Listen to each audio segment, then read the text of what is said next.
रहने लगे हैं तो वे निपट डर गए, क्योंकि गिबोन बड़ा नगर और वहां के निवासी शूरवीर थे। इसलिए यरूशलेम के राजा अदोनी सेदेक ने हेब्रोन के राजा होहाम, यरमूत के राजा पिराम, लाकीश के राजा यापी और एग्लोन के राजा दबीर के पास यह कहलवा कर भेजा कि मेरे पास आकर मेरी सहायता करो और चलो हम गिबोन को मारें, क्योंकि उसने यहोशू और इजराइलियों से मेल कर लिया है। ओके, छठवीं पंक्ति में तो ये पांच अलग अलग शहरों की, यहाँ पे आपको पता है ये राष्ट्र नहीं थे, ये शहर थे, सिटी स्टेट होते थे उस जमाने में। हर शहर अपने आप में राजा रखता था और उस राजा के अंडर में ये पूरा शहर होता था। तो ये लोग अपनी अपनी सेना लेकर आए, 5 शहरों ने मिलकर यरूशलेम के राजा के नेतृत्व में अटैक करने की सोची। ओके, छठवीं पंक्ति में तो उन्होंने गिबोन के सामने डेरे डालकर गिबोन से लड़ाई चालू की। ओके, तो इन्होंने अटैक यहोशू और इजराइलियों पे नहीं किया, इन्होंने अटैक किस पे किया? गिबोन पे, क्योंकि गिबोनियों ने दोस्ती कर ली थी। ओके, तो छठवीं पंक्ति में गिबोन के निवासियों ने गिलगाल की छावनी में, ओके, एक और प्रिंसिपल आप यहाँ पर देखते हैं, हर बार यहोशू और उसकी टीम लड़ाई लड़के कहाँ पहुंचते थे? वापस गिलगाल, क्योंकि गिलगाल उनकी रेस्टिंग प्लेस थी। विश्वासी की रेस्टिंग प्लेस कौन सी जगह है? गिलगाल किस चीज का परिचायक था? प्रभु यीशु मसीह का पुनरुत्थान, राइट। यरदन किस चीज की परिचायक थी? क्रूस, और क्रूस के उस पार क्या मिलता है हमें? यीशु मसीह का नया जीवन, मरे हुए में से जी उठना।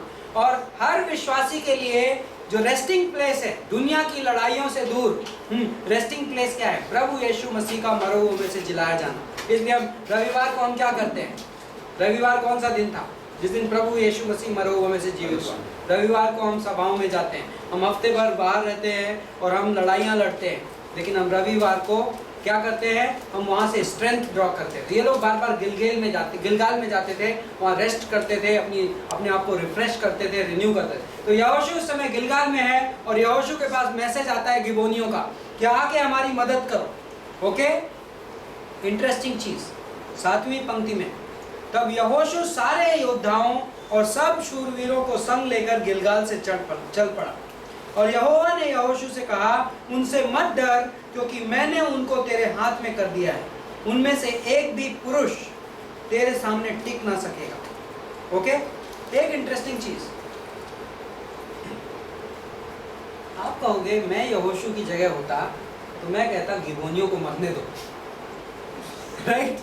इन्होंने मुझे धोखा दिया था, इन्होंने मुझे धोखा दिया था, लेकिन और मैं अब इन्हें मार नहीं सकता क्योंकि मैं वाचा से बंधा हुआ हूँ और परमेश्वर कहता है अपनी दी हुई वाचा की इज्जत करो। तो अच्छा है, दुश्मन ने इन पे आक्रमण किया है, इनको मरने देते, राइट। हमारा नेचुरल, हमारा इमोशंस ये बोलता है कि इनको मरने दो, राइट। और इसको बोलते हैं सेंटिमेंटली रिलेट करना, राइट। हम कई बार चीज़ों से सेंटिमेंटली रिलेट करते हैं कि चूंकि इसने मेरे साथ अच्छा किया है इसलिए मैं उसके साथ अच्छा करना चाहता हूँ, चूंकि इसने मेरे साथ खराब किया है इसलिए मैं उसके साथ खराब करना चाहता हूँ। ये सेंटिमेंटल बेसिस ऑफ रिलेशनशिप होता है, संबंधों का सेंटिमेंटल, भावनात्मक आधार।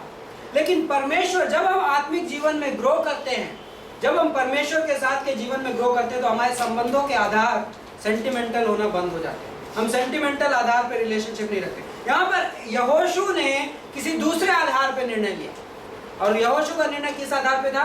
परमेश्वर की योजना के आधार पे। परमेश्वर के पास गया, परमेश्वर ने कहा नहीं, तुम जाओ, तुम लड़ाई लड़ो, तुम गिबोनियों को बचाओ, नो प्रॉब्लम, क्योंकि ये मेरी योजना है, राइट। ओके, दूसरी चीज, ये यहोशू की मिलिट्री स्ट्रेटेजी थी।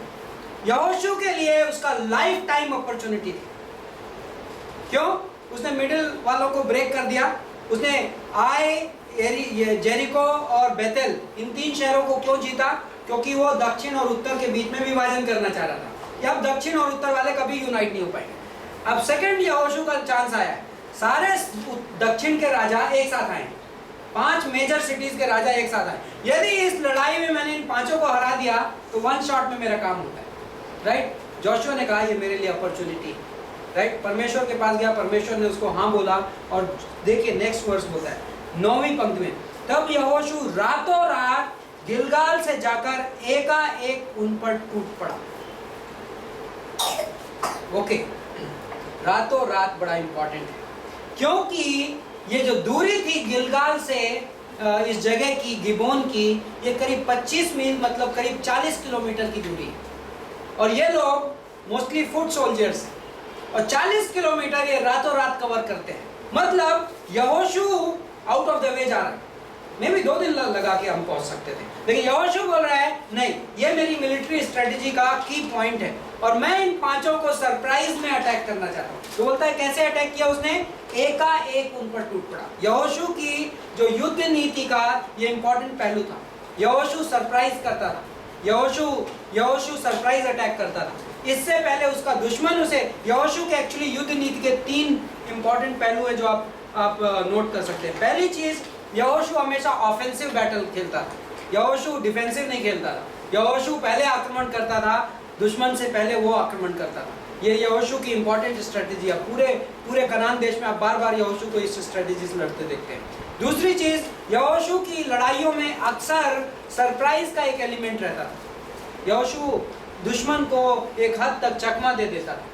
दुश्मन, आज ये 5 राजा जब गिबोन को लड़ने आए हुए हैं तो सुबह सुबह वो ये नहीं एक्सपेक्ट कर रहे थे कि यहोशू आ जाएगा, लेकिन अर्ली मॉर्निंग, इवन मे भी मॉर्निंग होने से पहले 40 किलोमीटर की दूरी तय करके यहोशू और उसकी सेना आके इन पे अटैक कर देती है, जब ये प्रिपेयर्ड नहीं है, जब ये तैयार नहीं है, राइट।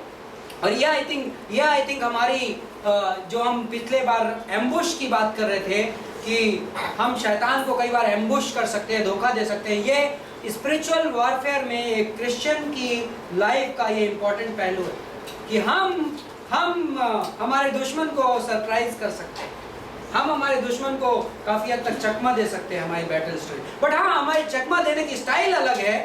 आपको ध्यान है यूहन्ना के 3 अध्याय में यीशु मसीह ने कहा कि परमेश्वर से जन्मा व्यक्ति ऐसा होता है जैसे हवा हो, वो किधर जाता है और किधर से आता है पता नहीं चलता, राइट। ये चकमा देने वाली बात हुई एक हद तक। एक स्पिरिचुअल पर्सन शैतान को सरप्राइज कर सकता है। कैसे हम सरप्राइज, कुछ उदाहरण देखते हैं कैसे हम सरप्राइज करते हैं। जहां पर कोई व्यक्ति हमें ऑफेंड करता है और नेचुरली लगता है कि हमें क्षमा नहीं देनी चाहिए, हम वहां क्षमा दे सकते हैं। क्या है? चकमा है, वाह, सरप्राइज अटैक। जहां पर मेरा कोई दुश्मन आता है और दुश्मन मुझ पर आक्रमण करता है, बाइबल कहता है अपने दुश्मन के लिए प्रार्थना करो, वाह, सरप्राइज अटैक, राइट। जहां पर मैं अपनी लाइफ के सबसे वीकेस्ट मोमेंट में होता हूं और मैं कहता हूं कि मैं तो गिर गया और शैतान मुझे ग्लानि देता है कि तुम तो गिर गए, अब तुम किसी काम के नहीं हो, उसके नेक्स्ट मोमेंट में मैं खड़ा होके अपने हाथ उठा के परमेश्वर को मेरी जिंदगी में जो कर रहा है उसके लिए धन्यवाद दे सकता हूं। और ये शैतान के ऊपर क्या है? Surprise attack, right. और ये बहुत अद्भुत चीज़ है। विश्वासी जीवन में ऐसी बहुत सारी चीज़ें होती है जहाँ पर हमारी कुछ लाइफ में कुछ प्रॉब्लम चल रही हैं।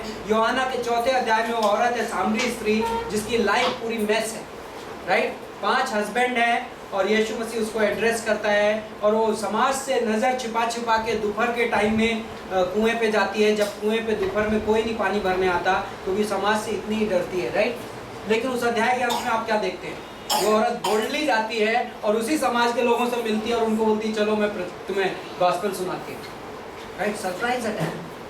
शैतान जब सोचता है कि यह आदमी तो बिल्कुल डाउन है, मीका का 5:8 में कहता है कि मेरी बैरन मुझ पर आनंदित ना हो क्योंकि मैं आज गिरा हुआ हूँ, क्योंकि मैं वापस उठूंगा, राइट। वो मेरा सरप्राइज अटैक है। तो यहोशू की बैटल स्ट्रेटजी के कुछ हिस्से थे। ये लोग अचानक से पहुंचते हैं और ये आक्रमण कर देते हैं और उस दिन दुश्मन भागता है, राइट। और ये बताता है कि दुश्मन जिस रास्ते से भागता है तो ये लोग पीछे पीछे भागते हैं, यहूदी लोग, और उस दिन ओले पड़ते हैं। नहीं दिया, okay, third strategy, sorry, thank you. हाँ, वो उन्हें दुश्मन को उनके शहरों में लौटने नहीं देता है। यहोशू की स्ट्रेटजी, दुश्मन से जो ग्राउंड हमने जीता है हम उसे उसमें वापस नहीं आने देंगे, राइट। आय में देखा था आपने, आय में जब एम्बुश हुई थी तो एम्बुश के बाद क्या हुआ? जब ये भागे तो पीछे से यहोशू आ गया, आप वापस नहीं लौटोगे। इस अध्याय में आपको वापस सेम प्रिंसिपल मिलता है। जब ये राजा लोग अपने शहरों की ओर भागने की कोशिश करते हैं तो यहोशू बोलता नहीं जाने दूंगा क्योंकि वो जगह अब मेरी है, वो जगह तुम्हारी नहीं रही। तो ये यहोशू की बैटल स्ट्रेटजी के ये 3 हिस्से थे, ओके। तो इस अध्याय में आप देखते हैं कि ये लोग भागते हैं पांच शहरों के राजा, यरूशलेम के राजा के नेतृत्व में, और यहोशू की सेना पीछे पीछे भागती है, और यहोशू की सेना भी तलवार चलाती है और मारती है इन राजाओं को। 11वीं पंक्ति में बोलती है कि फिर जब वे इजराइलियों के सामने से भागकर बेथोरोन की उतराई पर आए, तब अजेका पहुंचने तक यहोवा ने आकाश से बड़े बड़े पत्थर उन पर बरसाए और वे मर गए। ओके, हम जोशुआ चैप्टर 10 की वर्स 11 में हैं, और यहाँ पर जो सदर्न कॉन्फेडरेशन है, जो दक्षिण के संयुक्त देश हैं, उनके साथ यहोशू की लड़ाई चल रही है। और इस लड़ाई में बोलता है कि जब ये लोग भाग रहे थे, ये 5 सिटी स्टेट्स के जो राजा और उनका सेना, तो परमेश्वर ने ओले बरसाए, राइट। और लास्ट सेंटेंस उस 11th वर्स में ये बोलता है, और जो ओलों की मार से मारे गए उनकी गिनती इजराइलियों की तलवार से मारे हुओं से अधिक थी। बड़ी इंटरेस्टिंग है ये। आई थिंक ये वॉरफेयर का प्रिंसिपल है। प्रिंसिपल ये, लड़ाई कौन लड़ रहा था? परमेश्वर लड़ रहा था। क्योंकि किसकी मार से जो लोग ज्यादा मरे? परमेश्वर उन्हें ये प्रूव कर रहा था कि कैप्टन मैं हूँ। 5वें अध्याय में यहोशू को उसने कहा था कि इस लड़ाई में कैप्टन मैं हूँ, राइट, मेरी लड़ाई है, तो परमेश्वर लड़ा। लेकिन इंटरेस्टिंग प्रिंसिपल ये है कि तलवार इनके भी हाथ में थी, राइट। और ये आई थिंक ये स्पिरिचुअल वॉरफेयर में ये हमारा रोल है कि परमेश्वर हमारी ओर से लड़ता है, लेकिन हम हमारा स्टैंड लेते हैं, राइट। हमारे हाथ में तलवार होती है, और तलवार नए नियम में बाइबल में अक्सर परिचायक किस चीज की है? परमेश्वर के वचन की, राइट। और हम हमारी लड़ाई, तो परमेश्वर ओले बरसाता है दुश्मन पे और हम तलवार लेते हैं। बहुत अद्भुत पिक्चर है, राइट। परमेश्वर मेरी ओर से आगे आगे जा रहा है और लेकिन मैं ये नहीं कहता, कई बार लोग हाइपर स्पिरिचुअल लोग क्रिश्चियनिटी में ऐसे बोलते हैं, परमेश्वर हमारी ओर से लड़ेगा और हम बैठेंगे। और मैं ऑफ कोर्स आत्मिक रेस्ट के प्रिंसिपल को समझता हूं और हम उसकी बात कर रहे हैं बार बार, लेकिन वो बैठना, इनफैक्ट वो आत्मिक रेस्ट जो होता है उसमें हम और ज्यादा काम कर पाते हैं। पहला कुरिन्थियों के 15:10 में पौलुस बोलता है कि मैं जो कुछ भी हूं अनुग्रह की वजह से, I am who I am by the grace of God. But फिर बाद में क्या ऐड करता है पौलुस? लेकिन अनुग्रह मेरी ओर से काम करता है और मैं उन सब से बढ़कर काम करता हूं, राइट। तो विश्राम का सिद्धांत ये है कि जो क्रिश्चियन रियली विश्राम करना जानता है वो और ज्यादा काम करता है, राइट। यशायाह का 40:31 क्या बोलता है? जो लोग परमेश्वर की वाट जो होते हैं वो और दौड़ेंगे, राइट। जो यंग होगा, युवक होगा तो श्रमित होकर गिर जाएगा, लेकिन जो लोग परमेश्वर की वाट जो होते हैं, those who wait upon the Lord shall run and they will fly like eagle। so मतलब जो रियल रेस्ट है, जो रियल आत्मिक विश्राम है, वो मैनिफेस्ट होता है और ज्यादा एक्शन में, लेकिन उसमें वर्क्स नहीं होता। ध्यान दीजिए, एक्शन ज्यादा होता है लेकिन वर्क्स नहीं होता। इब्रानियों का 4:10 बोलता है कि यदि तुम मेरे विश्राम में प्रवेश करोगे तो तुम अपने कार्यों से को रोक दो। ओके, एक होता है एक्शन, दूसरा होता है वर्क्स। हम हमारे वर्क से सीज करते हैं, कर्मों, लेकिन कई लोग कर्म करते हैं। हम कर्म की जो डेफिनेशन क्या है कि हम परमेश्वर को खुश करने के लिए कर्म करते हैं, लेकिन हमें उनसे सीज करना है, हमें उनसे रेस्ट करना है। लेकिन एक दूसरा कार्य है हमारी लाइफ में, एक दूसरी एनर्जी है जो परमेश्वर का अनुग्रह पैदा करता है, और वो एनर्जी बड़ी पॉजिटिव है। उस एनर्जी में वेपन क्या है? तलवार क्या है? परमेश्वर का वचन, राइट। तो यहाँ पर जो लड़ाई है इसमें दोनों पार्टिसिपेट कर रहे हैं। एक तरफ परमेश्वर पर पार्टिसिपेट कर रहा है, लेकिन एक तरफ विश्वासी भी पार्टिसिपेट कर रहा है, और उस लड़ाई में हम स्टैंड लेते हैं, हम हमारे हथियार लेते हैं और हम खड़े होते हैं, राइट। ओके,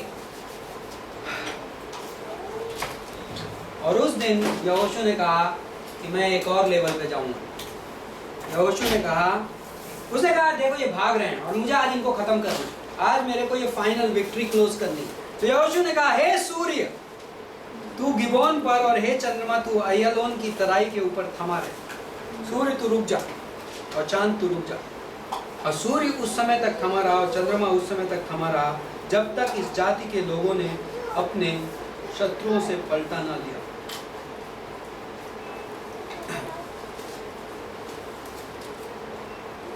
इसकी डिबेट में हम नहीं जाएंगे कि ये कैसे हुआ, क्या इसका रैशनलाइजेशन है। कई लोग कई तरीके से एक्सप्लेनेशन देते हैं कि मे बी रोशनी कम हो गई होगी, मे बी ये हो गया होगा, बट अपन उसमें नहीं जाएंगे। ये चमत्कार था, अनयूजुअल चमत्कार था, और चमत्कार एक्चुअली बाय डेफिनेशन एक अनयूजुअल चीज़ होती है, और परमेश्वर चमत्कार कर सकता है। जो इस सृष्टि का रचनाकार है, जो इस सृष्टि को चलाता है, उसके पास इतनी ताकत है कि वो इस सृष्टि को रोक सकता है, राइट। तो इसमें कोई बहुत बड़ी बात नहीं है, परमेश्वर ने चुना ये चमत्कार करने को। लेकिन यहोशू ने कई बार लोग इसको क्रिटिक्स, बाइबल के क्रिटिक्स कई बार एक इसमें गलती निकालने की कोशिश करते हैं। करें, हम तो मॉडर्न साइंस में जानते हैं कि सूर्य चलता नहीं है, राइट। तो फिर ये यहोशू बोल रहा है सूर्य तू रुक जा, ये तो आपकी बाइबल गलत है, राइट। लेकिन ऐसा नहीं है। इसको बोलते हैं लैंग्वेज ऑफ ऑब्जर्वेशन, कि जब आदमी देख रहा है तो उसकी नज़र में सूरज, हम कैसे बोलते हैं, सूरज उगता है, सनराइज, तो फिर सनराइज भी उस हिसाब से गलत है। सनसेट, क्योंकि सन ना कभी राइज होता ना सेट होता, बाय सेम डेफिनेशन। तो उन्हीं सेकुलर लोगों को आप आंसर दे सकते हैं कि जब आप सनराइज को सही बोलते हो और सनसेट को सही बोलते हो, जबकि वो सूर्य ना उगता है ना डूबता है।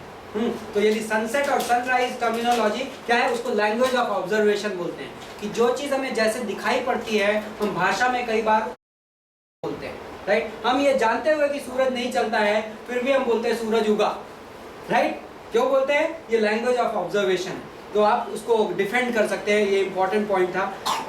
ओके, एक और इम्पॉर्टेंट पॉइंट है यहाँ पर, कनान देश के लोगों के लिए सूरज और चांद बड़े इंपॉर्टेंट थे।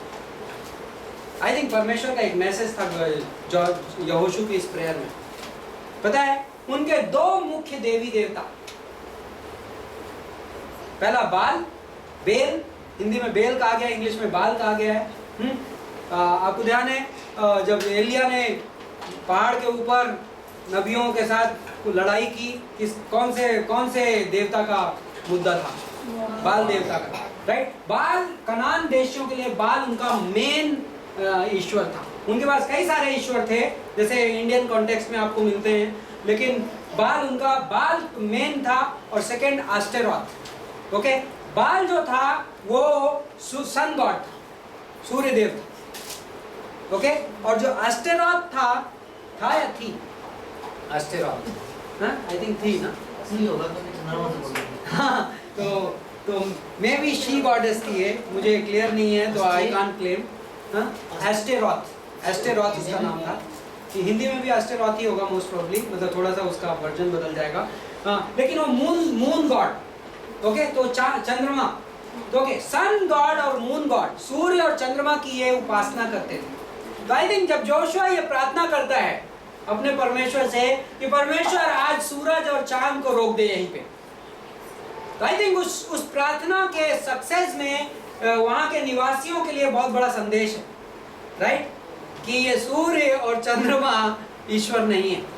क्योंकि जब यहोशू ने अपने परमेश्वर से प्रार्थना की तो ये रुक गए, राइट। आई थिंक एक सिमिलर इंसिडेंट, पता नहीं मैंने इस क्लास में बताया कि नहीं, बट डॉन रिचर्डसन की एक बुक है इटर्निटी इन देयर हार्ट्स, और उसमें डॉन रिचर्डसन एक बहुत अद्भुत कहानी बताता है एक राजा की, और वो राजा सूर्य का उपासक था, और एक दिन वो अपने महल की छत पे चल रहा था शाम के वक्त, और सूर्यास्त देख रहा था, और सूर्यास्त देखते देखते उसके दिमाग में एक थॉट चमकी, और उसने कहा कि ये सूर्य बड़ा अनुशासित है, ठीक सवेरे उठता है एक नियम के साथ, शाम में डूब जाता है, अगले दिन फिर सुबह उठता है, कभी फेल नहीं होता। और जब उसके हार्ट में ये थॉट आई, ये डॉन रिचर्डसन रियल स्टोरी बताता है, कि उसने उस मोमेंट में कहा, वाओ, एक मिनट, मैं इसकी उपासना कैसे कर सकता हूँ, ये तो किसी के नियम के नीचे बंधा हुआ है और बाकायदा नियम का पालन करता है,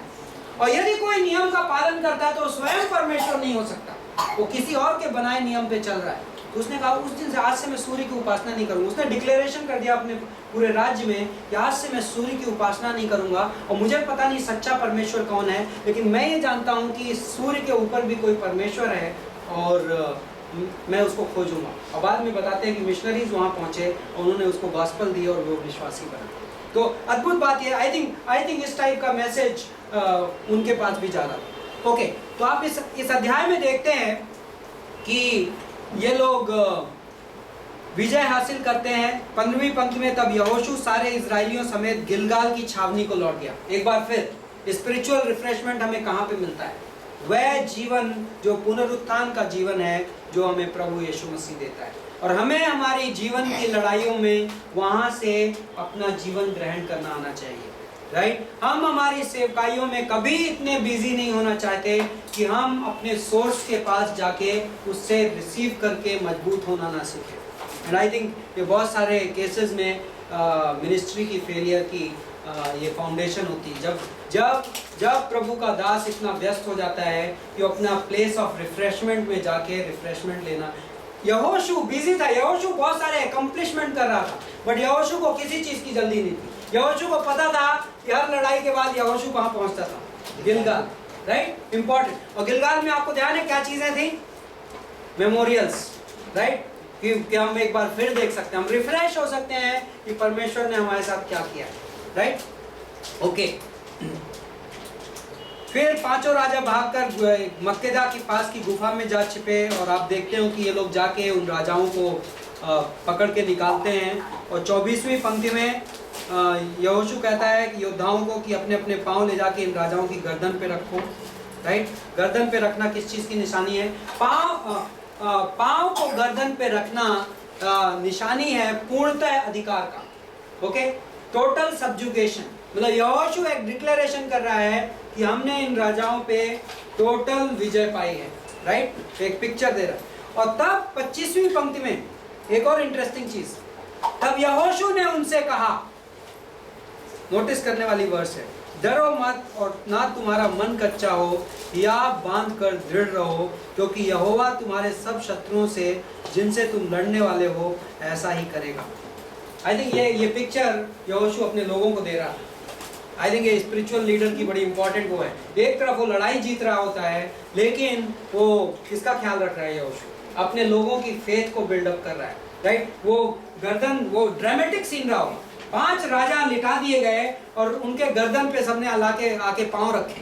बड़ा ड्रामेटिक सीन रहा होगा। आई थिंक यहोशू उनके दिमाग में कुछ पिक्चर डाल रहा है कि हम विजयी हैं और हम इन लोगों को टोटली अपने अंडर में कर लेंगे अधीन। और उसके बाद यहोशू जब सेंटेंस बोलता है तो सेंटेंस नोटिसेबल है, डरो मत और ना तुम्हारा मन कच्चा हो, या बांध कर दृढ़ हो।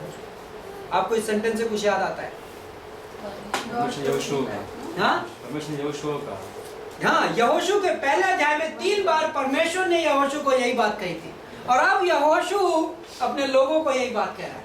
इंटरेस्टिंग, यहोशू ने एक लैंग्वेज पिकअप कर ली। राइट? किसकी लैंग्वेज?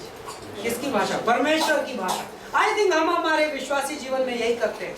हम बाइबल कॉलेज क्यों कर रहे हैं? हम परमेश्वर का वचन, डॉक्ट्रिन शब्द जो मैं बाइबल कॉलेज में बहुत बार यूज करता हूँ, मैं भी किसी दिन हम डिफाइन करेंगे। मैं भी हमारी ओरिएंटेशन क्लास में हमने डिफाइन की थी उपदेश शब्द। राइट? उपदेश शब्द का मतलब होता है थिंकिंग विद गॉड, परमेश्वर के साथ सोचना। परमेश्वर ने हमें ये बाइबल इसलिए दी है कि हम इस धरती पर रहते हुए परमेश्वर के ख्यालों से सोच सकते हैं। और आई थिंक एक लैंग्वेज है जो हम पिकअप करते हैं, एक भाषा है जो हम पिकअप करते हैं अननोइंगली और नोइंगली जब हम प्रभु के साथ वॉक कर रहे होते हैं, और वो परमेश्वर की भाषा है। आई थिंक जोशुआ की लाइफ में इंपॉर्टेंट दिख रहा है कि पहले उसने परमेश्वर से ये बातें सुनी और वो लैंग्वेज अब उसकी लाइफ स्टाइल बन रही है। राइट? परमेश्वर की भाषा हमारी लाइफ स्टाइल बन सकती है। हमारी जब हम विश्वास में आते हैं तो कई बार विश्वासी की वोकैबुलरी चेंज होने लगती है, शब्दकोश बदलने लगता है। पहले हम कुछ शब्दों का इस्तेमाल करते थे और अब हम कुछ अलग शब्दों का इस्तेमाल करने लगते हैं, नोइंगली और अननोइंगली, और ये बहुत अच्छा साइन है और ये इसमें कोई बुराई नहीं है। ओके, आगे बढ़ते हैं। इस अध्याय में इन्होंने विजय हासिल की, और 43वीं पंक्ति में आप फिर देखते हैं, तब यहोशू सब इजराइलियों समेत गिलगाल की छावनी में लौट गया। राइट? अगेन वही प्रिंसिपल आपको मिलता है last verse 10th chapter. Okay, 11वें अध्याय में तो दक्षिण कनान पर विजय हो गई। इसके पहले के अध्याय में आपने मध्य कनान पर विजय देखी थी। अब यहोशू के पास बचा है उत्तर कनान, कनान का उत्तरी हिस्सा। राइट? North portion. यह सुनकर हासोर का राजा ना, उत्तरी कनान में जो मेजर सिटी है, सबसे बड़ा जो शहर है वो हासोर है। ओके,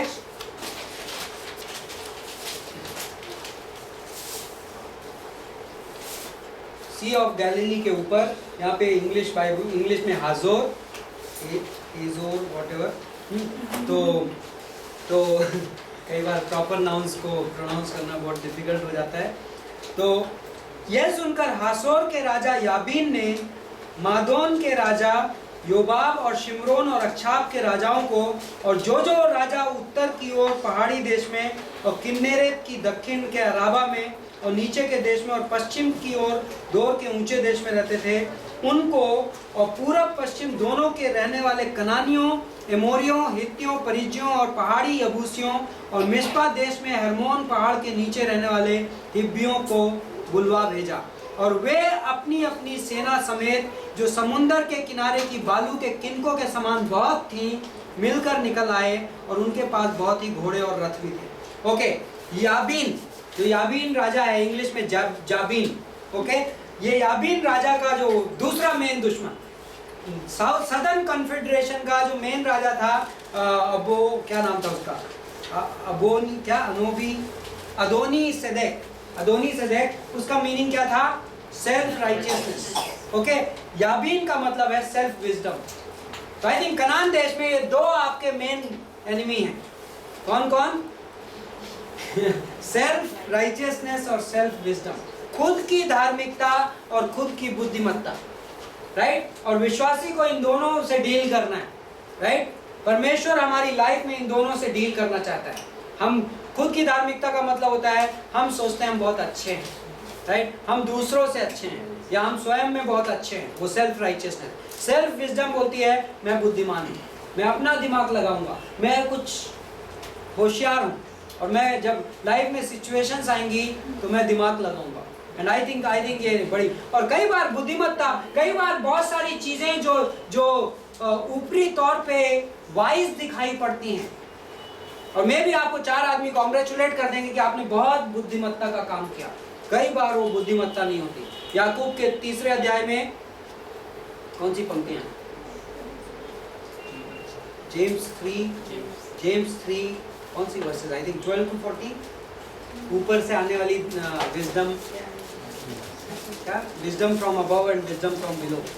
ओके, आप लोग रेफरेंस खोज सकते हैं। तो 2 तरीके की बुद्धिमत्ता है, राइट? 15 और 16 2 तरीके की विजडम है, 2 तरीके की बुद्धिमत्ता, एक ऊपर से आती है और एक नीचे से आती है। दोनों विजडम है, राइट? तो मतलब ऐसी चीजें हो सकती है हमारी लाइफ में जो देखने में विजडम लगे लेकिन वो परमेश्वर की ओर से नहीं है, राइट? तो परमेश्वर उन्हें नष्ट करना चाहता है। ओके, हिस्टोरिकली यहाँ पर एक बहुत ही पावरफुल सेना का मुकाबला करना है यहोशू को, राइट? परमेश्वर उनसे कहता है 6वीं पंक्ति में, तब यहोवा ने यहोशू से कहा, उनसे मत डर, क्योंकि कल इसी समय मैं उन सबों को इजराइलियों के वश करके मरवा डालूंगा। ओके, परमेश्वर का फिर एनकरेज, हर बैटल के पहले परमेश्वर उन्हें एनकरेजमेंट के साथ लेकर आता है, उन्हें बताता है, ओके, तब तू, लेकिन इंटरेस्टिंग यहाँ पर एक आज्ञा है, तब तू उनके घोड़ों के सुम की नस कटवाना और उनके रथ भस्म कर देना। ओके, और यहोशू सब योद्धाओं समेत मेरोम नाम के तालाब के पास अचानक पहुंचकर उन पर टूट पड़ा। आप देख रहे हैं यहोशू की स्ट्रेटेजी, यहोशू की स्ट्रेटेजी में सरप्राइज आइटम, अचानक अब यहोशू दुश्मन को सरप्राइज कर रहा है। ओके, यहाँ पर भी ये जो जर्नी थी, ये यात्रा 5 दिन की थी, हासोर तक पहुंचने में 5 दिन लगते थे गिलगाल से। ओके, कुछ इंपॉर्टेंट बातें घोड़ों के सूंड कटवाने के बारे में, रथ भस्म कर देना और घोड़ों के सूंड कटवा देना, ये इंटरेस्टिंग आज्ञा परमेश्वर दे रहा है। क्यों? क्योंकि ये पावरफुल आर्मी है, इनके पास बहुत सारे घोड़े हैं और बहुत सारे रथ हैं। तो परमेश्वर को पता है कि नेचुरल विजडम में, खुद के बुद्धिमत्ता में नेक्स्ट स्टेप क्या होगा यदि आप लड़ाई जीतोगे?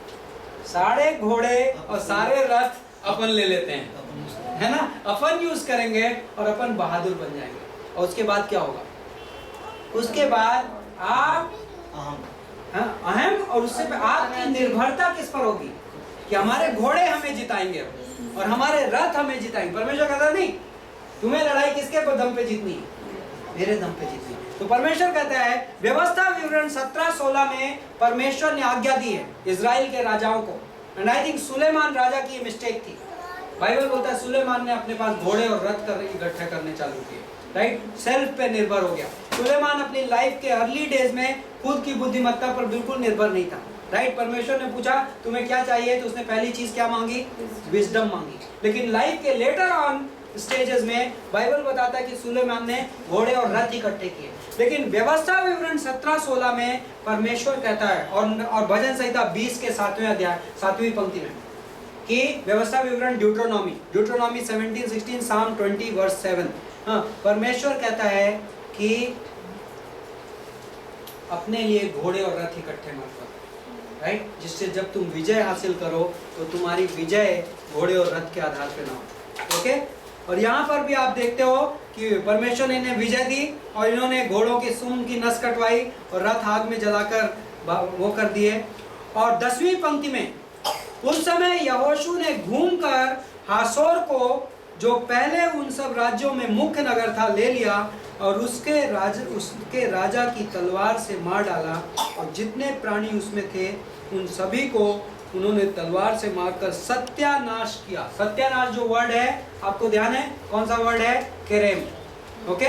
केरेम शब्द है कि पूरी तरीके से नष्ट करना है, इसमें से कुछ भी नहीं बचाया जा सकता। ये तीसरा शहर है कनान देश में इस पूरी बैटल में जो केरेम करके नष्ट किया गया, पूरी तरीके से नष्ट किया गया। पहला शहर था जेरिको, आय, और तीसरा हासोर, ओके। ये 3 शहर थे जो पूरी तरीके से सत्यानाश किए गए, किसी प्राणी को जीवित न छोड़ा, और हासोर को यहोशू ने आग लगाकर फुकवा दिया, ओके। 13वीं पंक्ति में, परंतु हासोर को छोड़कर जिसे यहोशू ने फुकवा दिया, इजराइल ने और किसी नगर को जो अपने टीले पर बसा था नहीं जलाया। इंटरेस्टिंग पार्ट ये है, यदि आप इस पूरे जगह की ज्योग्राफी देखें, आपको ध्यान है जो जेरिको शहर था कितने एकड़ का था, 3 एकड़ या 4 एकड़ का, 8 एकड़ का प्रॉब्लम। लेकिन हासोर शहर इस पूरे कनान देश का सबसे बड़ा शहर था, 200 एकड़ का शहर था, ओके। और हासोर शहर को भी परमेश्वर ने कहा जला दो, सत्यानाश कर दो, और यहोशू विश्वास योग्य था, ओबीडिएंट था, और उसने कहा जला दो। टिपिकल वो क्या हो सकता था, इंसानी विजडम क्या बोलती है, प्रभु जलाना है तो कोई छोटा वाला जला देते हैं, राइट। ये इतना बड़ा शहर है, बहुत टाइम लगा होगा।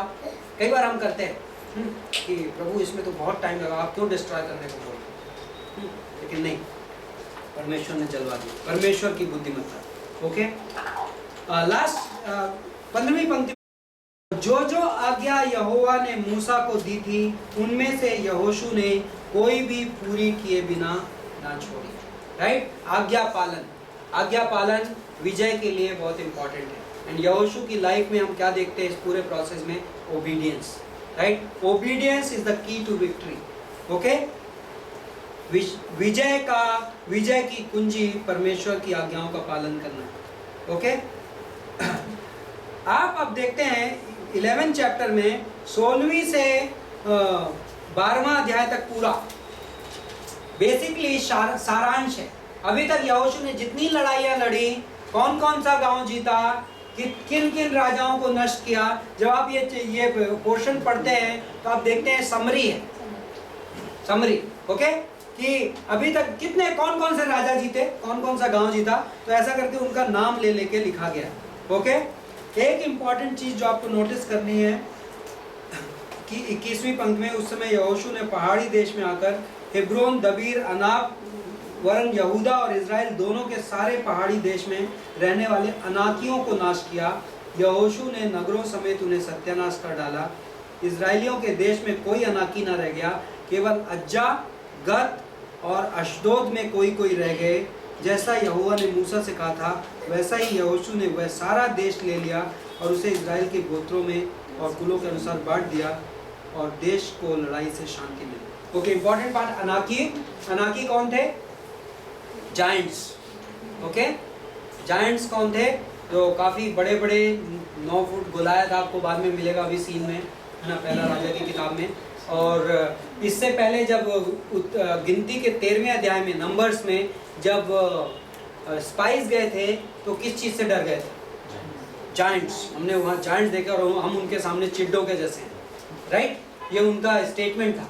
तो अब आप देख रहे हैं कि परमेश्वर ने कहा था कि मैं उन पर भी विजय दूंगा, और यहाँ पे ये स्टेटमेंट है जो ये कह रहा है कि यहोशू ने उस लैंड के सारे जायंट्स खत्म कर दिए। कुछ एक्सेप्शंस बताए गए हैं, और ये एक्सेप्शंस हमें बाद में गोलायत को ट्रेस करने में मदद करेंगे कि गोलायत कहाँ से आया था, गद से आया था, राइट। उस गद का यहाँ पे जिक्र है। ओके, सो और उसके बाद 12वें अध्याय में पूरा कौन कौन से राजा को, किस किस गांव को इन्होंने जीता, और हम उसमें नहीं पढ़ेंगे। और आप ये देखते हैं कि लास्ट वर्स में, 12वें अध्याय की लास्ट वर्स में बोलते हैं, और इस प्रकार सब राजा 31 हुए। कितने राजाओं पर विजय पाई इन्होंने? 31 राजा। नाउ अब हमको ये समझना है, कॉन्टेक्स्ट में रखिए इस चीज को। ऐसा नहीं कि इन्होंने एक्चुअली 31 देश जीते, राइट। उतने छोटे से लैंड में 31 देश नहीं हो सकते। यदि आपको लैंड के डायमेंशन चाहिए तो 150 मील से लंबाई और 50 मील चौड़ाई, मतलब यदि महाराष्ट्र के 2-3 बड़े डिस्ट्रिक्ट मिला दिए जाए तो उतना बड़ा लैंड है। ओके, मे भी थाने और रायगढ़ और एक और डिस्ट्रिक्ट मिला के जितना बड़ा हुआ उतना है इसका डायमेंशन। 150 मील बाई 50 मील। मे भी मैं थोड़ा बहुत इधर उधर होऊंगा, बट मे भी 3 की बजाय 4 डिस्ट्रिक्ट। इतने बड़े लैंड में 31 राजा। तो कॉन्टेक्स्ट क्या बोलता है? बेसिकली ये लोग सिटीज के राजा होते थे। उस समय देशों का टाइम नहीं था। उस समय इस दुनिया में राष्ट्र, बड़े बड़े यूनाइटेड राष्ट्र नहीं होते थे। हर एक गांव अपने आप में उसका एक राजा होता था, उसकी अपनी सेना होती थी, और वो इंडिपेंडेंटली ट्रांजैक्ट करते थे, राइट। तो ये कॉन्टेक्स्ट हमें क्लियर रखना है। अभी ओके, आगे बढ़ते हैं। नाउ 13वें अध्याय से विजय अभियान का सारांश हमने देख लिया। 13वें अध्याय से यर्दन के पूर्व हिस्से का 13वें अध्याय में यर्दन के पूर्व का बंटवारा है, जो कि हम फंडामेंटली नहीं पढ़ेंगे उसके बारे में कुछ भी, क्योंकि जब आप पंच ग्रंथ का पेंटाटुक पढ़ेंगे, जो कि बाइबल की पहली 5 किताबें हैं, उसमें उस डिवीजन को हम डिटेल में डिस्कस करते हैं। किसको मिला था? यर्दन के पूर्व के हिस्से में किसको किसको मिला था? गिनती के 32वें अध्याय में, ध्यान है आपको? ढाई गोत्र, मनश्शे को आधा, हाँ, मनश्शे को आधा, गद और रूबेन, राइट। गद और रूबेन और आधा मनश्शे। तो यर्दन नदी के पूर्व में ही उन्होंने मूसा के टाइम में ही गिनती के 32 में ये डिसीजन लिवा लिया था मूसा से, मूसा हमको तो यहीं छोड़ दो। मूसा ने कहा ओके, आपका लैंड ये हो गया, आपको इस तरफ लैंड नहीं मिलेगा, आप लड़ाई लड़के वापस आ जाना। तो वो बंटवारा वापस से यहोशू रिट्रेट करता है। ओके, 13वें अध्याय में यर्दन के पूर्व हिस्से का बंटवारा यहोशू वापस से रिट्रेट करता है कि ये लैंड आपका है, आप वापस जाओगे तो वहां पे जाके सेटल हो जाओ।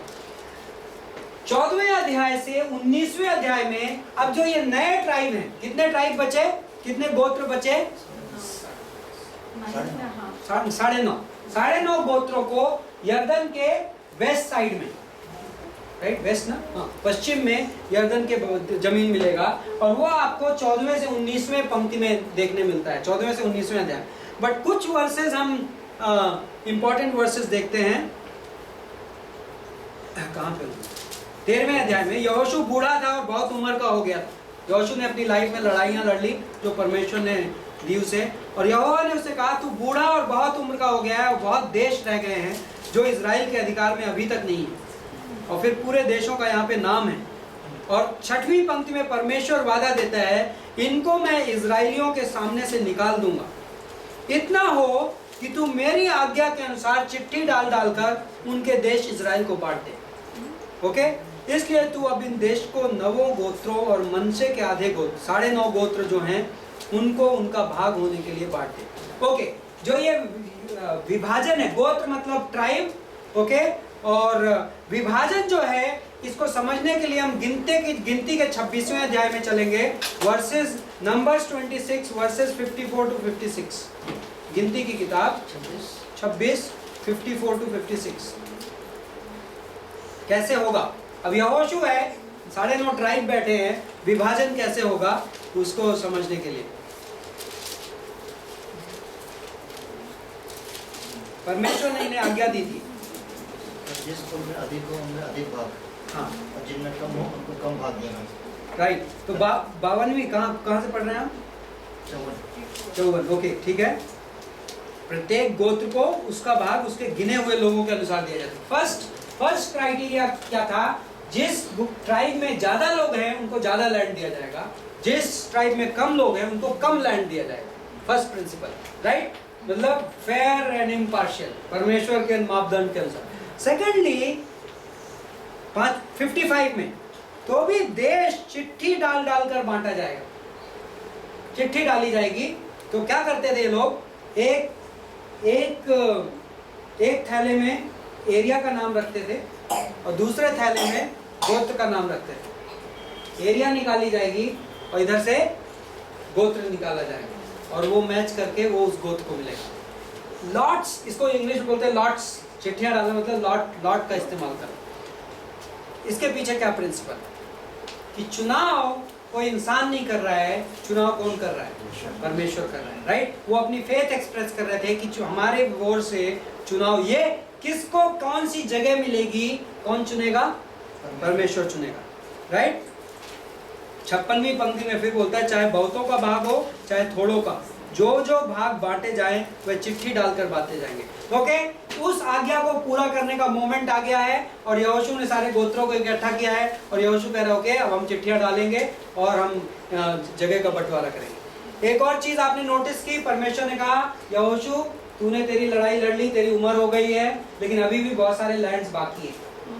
ओके, अब इंटरेस्टिंग पार्ट ये है और ये प्रिंसिपल में भी हम आगे जाके रीट्रेट करेंगे, और वो प्रिंसिपल ये है 31 शहर आपने जीत लिए, लेकिन पूरा कनान देश अभी नहीं जीता है। उन शहरों के आसपास कई सारे गांव हैं और छोटी छोटी जगह हैं जो अभी भी हमने विजय नहीं हासिल की है, और एक एक करके हमें विजय हासिल करनी है। और परमेश्वर अभी भी कह रहा है कि मैं उन जगहों को तुम्हें दूंगा। लेकिन अब तो ये आप अभी नोटिस करके रखिए, हम इसको राइट पॉइंट पे आएंगे, लेकिन हम आगे बढ़ते हैं। एक और पार्ट 14वीं पंक्ति में जाइए, 14th, इसी जोशुआ चैप्टर 13 वर्स 14। लेवी के गोत्रियों को कुछ नहीं हाँ। मिला। लेवी के गोत्र को उसने कोई भाग ना दिया, राइट। एक गोत्र है ये यहूदियों का जिसे कुछ नहीं मिला, कोई जमीन नहीं मिली। ओके, क्योंकि परमेश्वर इसके 3 कारण देता है। लेवी को खला अलग चुना गया था परमेश्वर के लिए, और एक्चुअली एक हिसाब से देखा जाए तो हम लेवी हैं, राइट। हम सारे के सारे प्रभु में याजक हैं और प्रीस्ट एंड किंग्स, राइट। तो परमेश्वर 3 कारण बताता है और हम इसका भी कॉन्टेक्स्ट देखेंगे। आपको ध्यान है लेवी ने ये चुनाव किया था कि हम परमेश्वर की ओर हैं, राइट।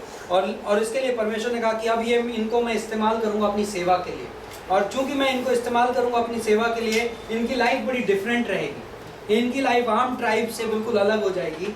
और उस कॉन्टेक्स्ट में परमेश्वर ने कहा था इन्हें जमीन नहीं दी जाएगी। ये क्या करेंगे, जो बलियां आएंगी मंदिर में और जो चीजें आएंगी परमेश्वर को समर्पित करने के लिए, उन चीजों में से इन्हें हिस्सा दिया जाएगा। तो पहला पार्ट, पहला कारण परमेश्वर बोलता है इस वर्ष में, क्योंकि इजराइल के परमेश्वर यहोवा के वचन के अनुसार उसी के हव्य उनके लिए भाग ठहरेंगे। तो इनका पोर्शन क्या है, God says offerings are their portion. जो परमेश्वर के लिए ऑफरिंग आएंगी, जो परमेश्वर के भवन में जो चीजें लाई जाएंगी, वो इनका हिस्सा है, राइट। मतलब इनको बाकियों के जैसे खेती करने की जरूरत नहीं है, बाकियों के जैसे जानवर पालने की जरूरत नहीं है। ये आमदनी के लिए जो परमेश्वर के उसमें आएगा वो रहेगा। सेकंड, आज के ब्राह्मण है। हाँ, ये आज के ब्राह्मण है, राइट। 18 वर्स 7 में एक और इम्पोर्टेंट का कारण, क्योंकि यदि इतना मोटिवेशन रहता तो शायद इनकी लाइफ में मजा नहीं आता इन्हें। ओके, तो 7वीं पंक्ति 18वें अध्याय की बोलती है, और लेवियों का तुम्हारे मध्य में कोई भाग नहीं होगा, क्योंकि यहोवा का दिया हुआ याजक पद ही उनका भाग है। ओके, तो आपकी जो कॉलिंग है वो आपका पोर्शन है, राइट। बोलता है कि जो काम मैं तुम्हें दे रहा हूं ये अपने आप में रिवार्ड है, राइट। तो परमेश्वर कहता है, तो हम लाइफ में कई चीजें मिस कर सकते हैं, राइट। क्रिश्चियन लाइफ में हम कुछ चीजें मिस कर सकते हैं और हम कह सकते हैं कि मे भी मेरे पास वो चीज़ नहीं है, राइट। कभी मोमेंट्स आते हैं हमारी लाइफ में कि मेरे पास ये चीज़ नहीं है क्योंकि मैं क्रिश्चियन हूँ। मे भी मैं क्रिश्चियन नहीं होता तो मे भी मैं घूस खाता और मुझे ये मिलता, लेकिन मेरे कन्विक्शंस मुझे नहीं अलाउ करते कि मैं ये करूँ। और एज अ क्रिश्चियन मुझे कई बार लाइफ में ये मोमेंट आ सकते हैं कि मे भी चूँकि मैं क्रिश्चियन हूँ तो मेरे पास ये नहीं है। तो परमेश्वर का उत्तर ये है, परमेश्वर कहता है लेकिन तुम्हारे पास कुछ और है। पहली चीज़ क्या है, मैं तुम्हारी लाइफ में आशीष है, तुम्हारे क्या बेटर है, 1 लाख रुपए साथ में हॉस्पिटल के 2 लाख के खर्चे या 10,000 रुपए बिना हॉस्पिटल के खर्चे, क्या बेटर है? और ये तो परमेश्वर कहता है ये आशीष है तुम्हारी लाइफ में, जो हव्य है वो मेरी ओर से है, तुम्हारा पोर्शन वो है। सेकेंडली, तुम्हारी लाइफ में एक कॉलिंग है, तुम जो ये बनाए गए हो वो तुम्हारी लाइफ में पोर्शन है। और तीसरा आंसर, तीसरा परमेश्वर कहता है 13वें अध्याय की 33वीं पंक्ति, इसी अध्याय की 33वीं पंक्ति में परमेश्वर बोलता है, परंतु लेवी के गोत्र को मूसा ने कोई भाग ना दिया, क्योंकि इज़राइल का परमेश्वर यहोवा ही अपने वचन के अनुसार उनका भाग है। कौन इनका पोर्शन है?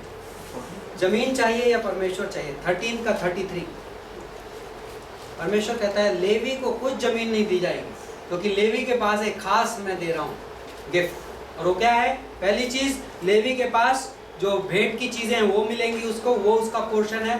सेकंड चीज, लेवी की कॉलिंग उसका पोर्शन है। और थर्ड चीज, स्वयं परमेश्वर यहोवा उसका पोर्शन है। परमेश्वर कहता है मैं अपने आप को तुझे दे रहा हूँ, इससे बड़ा क्या चाहिए, राइट?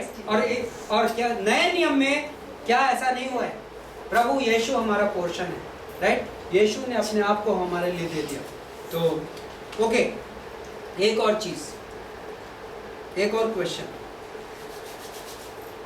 इज़राइल के कितने लड़के थे? 12, राइट? तो 12 गोत्र होते हैं। 12 में से एक को परमेश्वर ने कुछ भी नहीं दिया, फिर भी हम 12 गोत्रों में डिवीजन कर रहे हैं। वो 12 कहाँ से आएगा? तो 11 होने चाहिए थे, राइट? इसका एक्सप्लेनेशन यहाँ पर है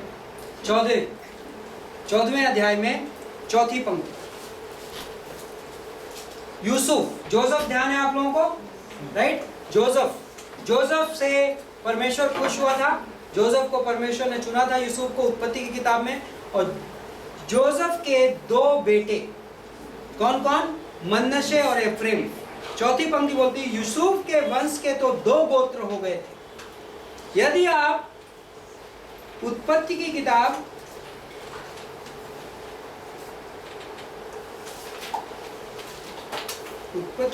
में यदि आप चलते हैं, एक मिनट हम देखते हैं,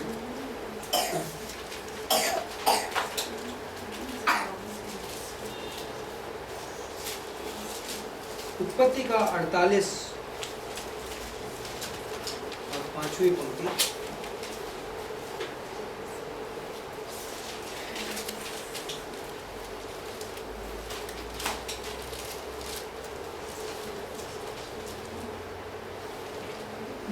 जेकब,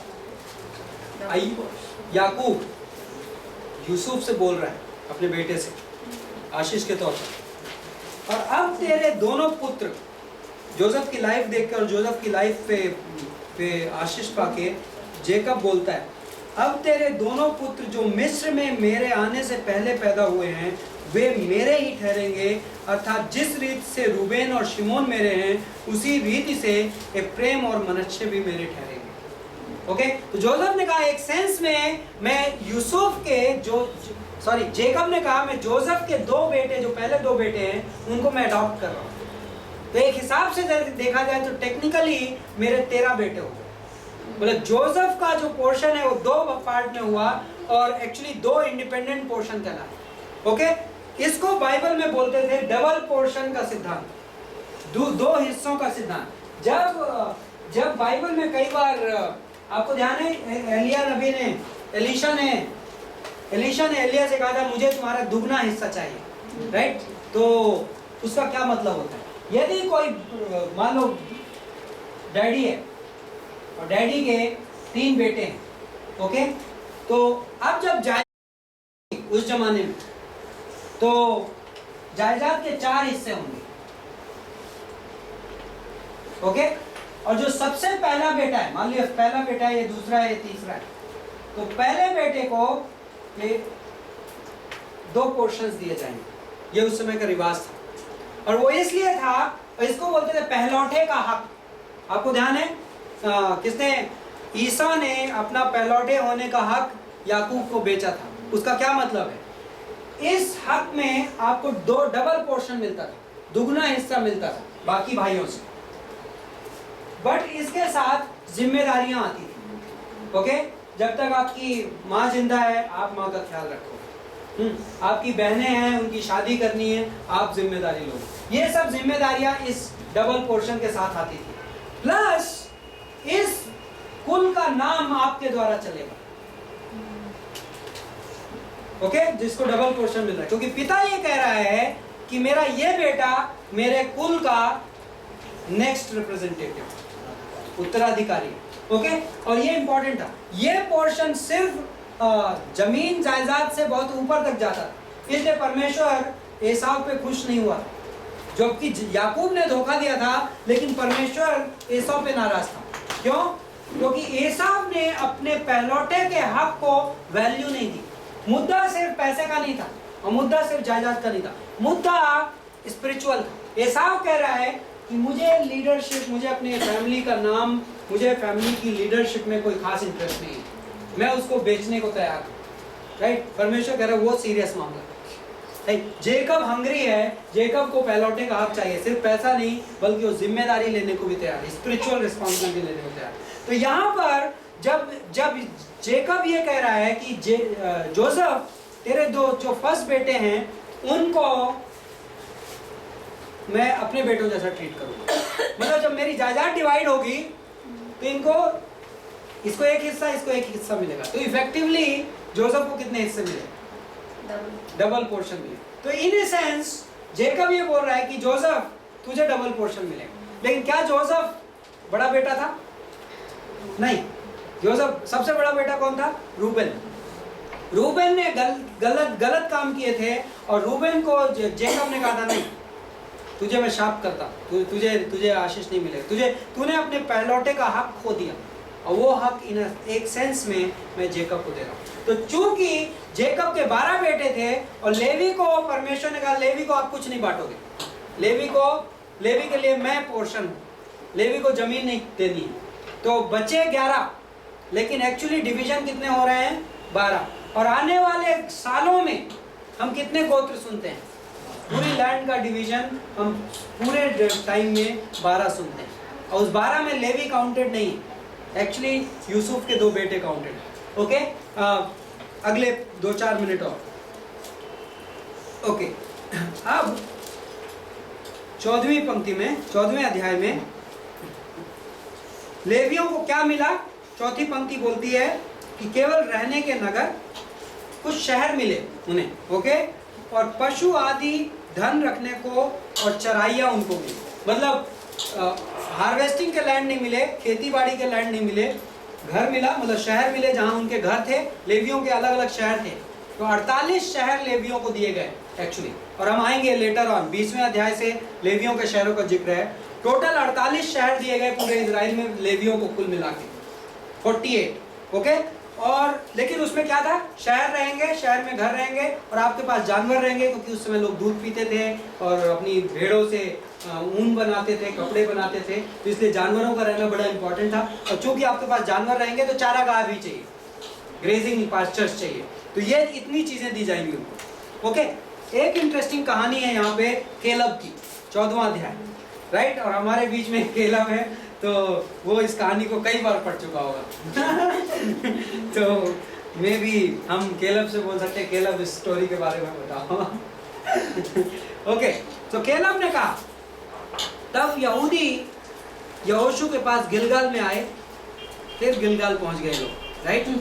गिलगाल में चल रहा है, और कनजी यपुन्ने के पुत्र कालेब ने उससे कहा, कालेब से आपकी मुलाकात गिनती के 13 चैप्टर में है, 14 चैप्टर एंड 13 चैप्टर में, नंबर्स में, जहाँ पे आप कालेब यहोशू के साथ, यही 2 व्यक्ति थे जिन्होंने पीढ़ी क्रॉस करके यहाँ तक पहुँचे थे, बाकी सारे के सारे अविश्वास की वजह से नष्ट हो चुके थे। कालेब कहता है कि तू जानता होगा कि यहोवा ने कादेश बरने में परमेश्वर के जन मूसा से और तेरे विषय में क्या कहा था। जब यहोवा का दास मूसा ने मुझे इस देश का भेद लेने के लिए कादेश बरने से भेजा था, तब मैं 40 साल का था और मैं सच्चे मन से उसके पास संदेश ले आया। ओके, फर्स्ट प्रिंसिपल यहाँ पर ये है, ये चैप्टर है जहाँ आपको ये पता चलता है कि यहोशू की जो बुक है कितने पीरियड में लिखी गई। ओके, इस वर्ष में बोलता है कि मैं 40 साल का था। कब? जब यहाँ पर मैं जासूस बन के आया था, राइट? लेकिन 10वीं पंक्ति में बोलता है, और अब देख जब यहोवा ने मूसा से ये वचन कहा था तब से 45 साल निकल चुके हैं। ओके, तो अब ये 85 का हो चुका है और अब मैं 85 साल का हूँ। यहाँ पर क्लू है कि ये यहोशू की किताब और ये सारी लड़ाइयाँ कितने साल में हुई। यहूदी लोग कितने साल जंगलों में भटके थे? 40 years actually, but technically 38 years। तो लास्ट का ईयर आधा और लास्ट का ईयर आधा मिल वो करके 40 काउंट करते हैं, but technically actually 38 years। 38 years इनको जंगलों में भटकाया गया परमेश्वर ने। ओके, और ये इसने कहा 45 साल गुजर चुके हैं। एक्चुअली कितने साल लड़ाई चली कनान देश में? 45 माइनस 38 साल तो इन्होंने वहां जंगलों में गुजार दिए भटकते हुए। 7 years। ओके, 7 साल ये लड़ाई चली है। यहाँ पे हमें ये क्लू मिलता है। ओके, एनीवे इस कहानी में कालेब एक चीज बोलता है। कालेब बोलता है 11वीं पंक्ति में, जितनी ताकत मूसा के भेजने के दिन मुझ में थी उतनी ताकत अभी तक मुझ में है, युद्ध करने या भीतर बाहर आने जाने में, और मुझ में अभी भी सामर्थ्य है। इसलिए अब वह पहाड़ी मुझे दे दे जिसकी चर्चा यहोवा ने उस दिन की थी। तूने तो उस दिन सुना होगा कि उसमें अनाक वंशी रहते हैं और बड़े बड़े गढ़ वाले नगर भी हैं, परंतु क्या जाने संभव है कि यहोवा मेरे संग रहे और उसके कहने के अनुसार मैं उन्हें उनके देश से निकाल दूं। तब यहोशू ने उसे आशीर्वाद दिया और हिब्रोन को यपुन्ने के पुत्र कालेब का भाग कर दिया। वाह, यहाँ पर एक व्यक्ति है जो बहुत दिनों के बाद बोला, राइट? इसने इस आदमी की आवाज हम 45 साल तक नहीं सुनी। 45 साल पहले हमने इसकी विश्वास भरी आवाज सुनी थी, राइट? और बड़ा इंटरेस्टिंग है कि इस पूरी किताब में अब तक कालेब का नाम नहीं आया था। यहोशू और कालेब गिनती के 13 चैप्टर में दोनों हीरो थे। इनफैक्ट वहां पर ऐसा दिखता था कि कालेब ज्यादा इंपॉर्टेंट हीरो था, कालेब के ज्यादा इंपॉर्टेंट स्टेटमेंट्स हैं, राइट? लेकिन यहाँ पर 45 इयर्स ऑफ साइलेंस के बाद आदमी बोलता है बुढ़ापे में, और बोलता है तो एक लैंग्वेज बोलता है, किसकी? विश्वास की लैंग्वेज। और इस आदमी की लाइफ की कुछ बातें यहाँ पे प्रकट होती हैं। पहली चीज ये बोलता है कि ध्यान है उस दिन परमेश्वर ने क्या बोला था। वाह, ये बंदा परमेश्वर के वचन को सुनने वाला बंदा है, क्योंकि इसने किस दिन की चर्चा की? बोलता है जिसकी चर्चा यहोवा ने उस दिन की थी। मतलब ये प्रिसाइज स्टेटमेंट दे रहा है, किसी पर्टिकुलर दिन में परमेश्वर ने वादा दिया था कि मैं कालेब को मैं तुम्हें वो जगह दूंगा जिस जगह में तुमने पांव रखा, राइट? जब ये 12 स्पाइस आए थे तो इन्होंने उस जगह को डिवाइड किया होगा, अपने अपने एरियाज में गए होंगे, और जिस जगह में कालेब गया है परमेश्वर ने कहा जहां पे तेरा पांव पड़ा है ना वो जगह मैं तुझे दूंगा। और कालेब मूसा को व्यवस्था विवरण 1:36 में वो वादा है परमेश्वर, आप ट्रेस बैक कर सकते हैं जाके व्यवस्था विवरण ड्यूटरोनॉमी 1:36, और व्यवस्था विवरण 1:36 का वो वादा कालेब मूसा को याद दिला रहा है। कैसे? जोशुआ को, यहोशू को। बेसिस क्या है? हमारे विश्वास का बेसिस क्या है? क्या हमारा विश्वास एक जनरलिस्टिक विश्वास है? हाँ, हम विश्वास करते हैं कि प्रभु हमें आशीष दे ना। इस व्यक्ति का विश्वास बड़ा स्पेसिफिक है और परमेश्वर के स्पेसिफिक वादों के अनुसार, राइट?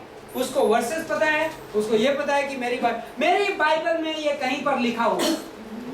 आई थिंक कभी हमें विश्वास के उस लेवल से उठकर हमें उस लेवल पे जाना होगा, और हम एग्जैक्टली वही कर रहे हैं यहाँ पर कि हम कहते हैं कि मेरी बाइबल में रोमियो का 10:17 ये कहता है, या रोमियो का 10:17 ये कहता है कि विश्वास वचन के सुनने से आता है और सुनना परमेश्वर के वचन से होता है, राइट? हाँ, तो विश्वास की रियल परिभाषा क्या है कि परमेश्वर के वचन के स्पेसिफिक वादों पर मैं विश्वास करता हूँ और उसको रियल विश्वास बोलते हैं, राइट? और ये बंदा ये उस विश्वास में मजबूत है। ओके, तो ये चैलेंज देता है, बोलता है वहां पे मुझे पता है वो है अनाकी हैं, बड़े जायंट्स हैं, राइट? लेकिन मैं भी परमेश्वर मेरे साथ जाएगा। और एक और इंटरेस्टिंग बात बोला हो, उतनी ताकत मुझ में आज भी है। 85 साल का बुढ़ा ये बात बोल रहा है, राइट? और आई थिंक हम कई बार कहानी इतने बार पढ़ चुके होते हैं कि हम कहानी से फैमिलियर हो जाते हैं और हमें वो असर नहीं करती, और हम कहते हैं, लेकिन सोचिए थोड़ी देर के लिए 85 ईयर ओल्ड, और वो बोलता है मेरे में उतनी ताकत है, राइट? क्या ऐसा हो सकता है? रोमियो का 8:11 क्या बोलता है? पौलुस प्रार्थना करता है कि वह आत्मा जिसने प्रभु यीशु मसीह को मरे हुओं में से जिलाया था, वो आत्मा तुम्हारे शरीरों को मजबूत करे। Right? The spirit who raised Jesus from the dead will क्या? Will quicken your mortal bodies. Will quicken. मतलब हमारी शरीर में तेजी लाए। तो ये अनयूजुअल बात नहीं है कि प्रभु का दास अपनी बाउंड्रीज, अपनी नेचुरल लिमिटेशंस के ऊपर जा सकता है और सिर्फ प्रभु वो काम कर सकता है और परमेश्वर का पवित्र आत्मा वो काम कर सकता है। आज आई थिंक किससे बात हो रही थी? पास्टर बीनू आपसे बात हो रही थी या किससे बात हो रही कि हाँ, आई थिंक आप शेयर कर रहे थे किसी के बारे में कि जॉन वेस्ली अपनी लाइफ के लास्ट मोमेंट्स में, लास्ट फाइनल डेज में, आई थिंक एट 85, क्या एज थी उसकी? 85-90 की एज में जॉन वेस्ली अपनी डायरी में लिखता है कि मैं कितना लेजी हो गया हूँ कि मैं अभी इतना लेट सोकर उठता हूँ, 5 बजे उठता हूँ और दिन में सिर्फ 2 मैसेज प्रीच करता हूँ। इमेजिन, प्रभु का दास, मतलब वो उस बात से डिससैटिस्फाइड था। एट 95 उम्र की एज में सिटी स्टड 3 डिफरेंट कॉन्टिनेंट्स में मिशनरी रहने के बावजूद अपने ऑलमोस्ट डेथ बेड पे था, लेकिन वो बोलता था अपने लोगों को कि स्ट्रेचर में उसको उठ के बैठने की ताकत नहीं होती थी, लेकिन वो बोलता था कि मुझे स्ट्रेचर में लेके चलो। स्ट्रेचर से वो मैसेज प्रीच करता था गॉस्पेल का अफ्रीका के जंगलों में। और बाद में जब उसकी बॉडी बिल्कुल जवाब देने लगी तो वो सम फॉर्म ऑफ क्या बोलते हैं, एस्टेरॉइड्स या क्या मेडिसिन ले लेके प्रीचिंग करता था। राइट? और प्रभु का दास आई थिंक अपनी नेचुरल लिमिटेशन के ऊपर जा सकता है। ये कहानी नहीं है, ये रियल लाइफ सिनेरियो कि 85 ईयर की ओल्ड में वो बोलता है मैं अभी भी बैटल में जाऊंगा, और प्रभु के दास के साथ ऐसा हो सकता है। ये कोई इम्पॉसिबल चीज नहीं। कुछ कैरेक्टरिस्टिक्स, और ये जाता है और ये हेब्रोन इसको मिलता है और ये जीतता है। कुछ कैरेक्टरिस्टिक्स इस आदमी की वेरी क्विकली। पहली चीज कि ये परेशानी को ऊंचा नहीं उठाता, ये परमेश्वर को ऊंचा उठाता है। he doesn't maximize the problem, he maximizes God. Right? ऐसा विश्वास है। अद्भुत, हमारे लिए अद्भुत उदाहरण है। दूसरा कि अपने कन्विक्शंस के लिए खड़ा होता है। राइट? तीसरा, ये व्यक्ति में ये खासियत थी, मेजॉरिटी को सबमिट नहीं करता। सब लोग ये कर रहे हैं इसलिए मैं भी ये करूंगा। राइट? ये मेजॉरिटी को सबमिट नहीं करता, ये परमेश्वर की अगुवाई को सबमिट करता है। ओके, इस आदमी की एक और ट्रेमेंडस कैरेक्टरिस्टिक, ये आदमी आत्मिक है और अधीन है, ये स्पिरिचुअल है और सबमिटेड है। आपको पता है, सबमिशन एक ऐसी क्वालिटी है जो सिर्फ स्पिरिचुअल व्यक्ति समझ सकता है और सिर्फ स्पिरिचुअल व्यक्ति उस क्वालिटी में जी सकता है। इस आदमी की क्वालिटी है, आप इसको पूरी हिस्ट्री में आप इसको कहीं पर जोशुआ के अगेंस्ट खड़ा होते नहीं देखते। मे भी आप कहोगे अरे केलब तो ज्यादा स्पिरिचुअल था। Caleb even to some extent ऐसा लगता है कि जोशुआ से भी ज्यादा स्पिरिचुअल था। इसके स्टेटमेंट, जोशुआ बुजुर्ग हो गया और जोशुआ थक गया है और परमेश्वर कह रहा है जोशुआ अब तू थक गया है, अब तू आराम कर। लेकिन कालेब बोलता मैं अभी भी लड़ूंगा। राइट? लेकिन इस पूरे टाइम में आप देखते हो कि कालेब मुंह नहीं खोलता। कालेब जोशुआ को लीड करने देता है, तुम लीडर हो और मैं तुम्हारा असिस्टेंट हूँ और मे भी मैं पार्ट ऑफ कॉन्ग्रीगेशन हूँ और मैं सबमिटेड हूँ। जोशुआ तुम परमिट करोगे तो मैं जाऊंगा। राइट? इंपॉर्टेंट। जोशुआ, कालेब, आपको ध्यान है कुछ लोग गिनती की किताब में कुछ लोगों ने ये कहा अरे परमेश्वर से मूसा के द्वारा क्यों बातें करेगा, हम भी तो स्पिरिचुअल हैं। राइट? लेकिन कालेब ने ऐसा नहीं बोला। राइट? कालेब सबमिशन जानता था। एंड आई थिंक सबमिशन एक इंपॉर्टेंट क्वालिटी है, अधीनता एक इंपॉर्टेंट क्वालिटी है जो आपकी स्पिरिचुअलिटी दिखाती है। यदि आप अधीन नहीं हो सकते तो आप स्पिरिचुअल नहीं हो सकते। मैं ये नहीं करूंगा आपको सबके अधीन होना है, लेकिन परमेश्वर की योजना में परमेश्वर आपको किसी के नीचे रखेगा और आपको उसके अधीन रहना है। और जब आप सबमिट करते हो तो तब आप अपनी स्पिरिचुअलिटी डिस्प्ले करते हो। इफिसियों के 5:18 का जब कहता है पवित्र आत्मा से परिपूर्ण रहो, और बहुत सारे लोग आज की लाइफ में पवित्र आत्मा की परिपूर्णता अन्य भाषाओं में बोलकर, चमत्कार करके और विभिन्न तरीके की उटपटांग चीजें करके खोजते हैं। लेकिन इफिसियों के 5:18 के उस चैप्टर में कनेक्शन बड़ा एविडेंट है कि बाद में बोलता है पतियों पत्नियों से प्रेम करो और पत्नियों अपने पतियों के अधीन रहो। और फिर बोलता है आपस में तुम एक दूसरे के अधीन रहो। फिर बच्चों अपने माँ बाप के अधीन रहो। फिर काम करने वाले अपने स्वामियों के अधीन रहो। और ये सब किससे कनेक्टेड है? इफिसियों के 5:18 से। यदि आप स्पिरिचुअल लाइफ जियोगे तो अधीनता नेचुरल आउटकम है, राइट? और ये बंदा अधीन था। और दो क्वालिटीज इसकी और, इसको परमेश्वर की बाट जोहना आता था, इसको वेटिंग अपॉन गॉड आता था। 45 साल इसने इंतजार किया, साइलेंस, राइट? आइज़ाया चैप्टर 40 वर्सेस 20 बोलता है, जो लोग यहोवा की बाट जोहते हैं वो थकेंगे नहीं, राइट? यशाया 40:28 से 31। हाँ, यंग लोग गिर जाएंगे, यंग लोग थक जाएंगे, लेकिन जो लोग यहोवा की बाट जोहेंगे वो थकेंगे नहीं, वो दौड़ेंगे और थकेंगे नहीं, और वो उकाबों जैसे आसमान में उड़ान भरेंगे, राइट? जो लोग प्रभु की बाट जोहते हैं। बाट जोहना बहुत इंटरेस्टिंग एक्सरसाइज है। हाँ, और आखिरी, eager to win new victories, नई विजय हासिल करने के लिए हमेशा अग्रसर रहना। आई थिंक ये स्पिरिचुअल लोगों की क्वालिटी है। हमने जो पुरानी विजय हासिल की है, कई लोग अपने पास्ट में जीते हैं, कई लोग बोलते हैं हमने उस साल में हमने ये किया था, हमने प्रभु के साथ, प्रभु ने हमारे द्वारा ये काम किया था, प्रभु ने वो किया था। नहीं, आज नई विक्ट्रीज का दिन है, राइट? पौलुस कहता है कि नई विजय के लिए अग्रसर रहना, नई परमेश्वर के साथ नई विजय के लिए अग्रसर रहना। ओके, परमेश्वर आज हमारी जिंदगी के द्वारा कुछ काम करना चाहता है। परमेश्वर ने जो कल किया है वो पास्ट है। पौलुस कहता है फिलिपियों के 3:13 में कि पुरानी बातें भूलकर मैं परमेश्वर की बुलाहट की, उस ऊंची बुलाहट की के इनाम के लिए आज भी दौड़ता जाता हूँ, राइट? और वो इम्पॉर्टेंट है कि हम ये बंदा ये अपने आप को ये एक्सक्यूज नहीं दे रहा कि मैं 85 साल का हूँ, मैंने इतना कुछ हासिल किया। नहीं, ये कह रहा है मैं नई विक्ट्री जीना चाहता हूँ। मैं अपने लास्ट मोमेंट्स तक परमेश्वर के लिए कुछ करना चाहता हूँ। मैं अपने लास्ट मोमेंट तक मैं नए ग्राउंड्स ब्रेक करना चाहता हूँ। और परमेश्वर करवाता है, परमेश्वर हमें अगुवाई करेगा। बट ये स्पिरिचुअल लोगों की क्वालिटी एंड आई थिंक बहुत ही अच्छा एग्जाम्पल है, राइट? तो प्रार्थना करते हैं। हे परमेश्वर, हम आपको धन्यवाद देते हैं इस क्लास के लिए, और धन्यवाद इन स्टूडेंट्स के लिए। धन्यवाद कि आपने कैंसिल होती हुई क्लास को रेजरेक्ट कर दिया और आपने रेंज को स्टॉप कर दिया। और धन्यवाद इस अपॉर्चुनिटी के लिए कि हम आपके वचन को पढ़ रहे हैं, आपके वचन हमारी ज़िंदगी में काम कर रहे हैं, हम समझ रहे हैं। हमारी सिर्फ ये प्रार्थना है प्रभु कि हम इन्हें भूलें ना, और हम इन्हें याद रखें, और सही समय पे आप पवित्र आत्मा की विश्वास योग्यता में इन बातों को वापस याद दिलाना। और जो लोग प्रचार करेंगे उनको आप उनके प्रचार में इन सिद्धांतों को वापस लाना, और सही समय पर ये चीज़ें किसी और को एडिफाई करें और किसी और को मजबूत करें, किसी और को आपके साथ की चाल में विजय के लिए सहारा दें। ये हमारी प्रार्थना है प्रभु यीशु मसीह के नाम से मांगते हैं।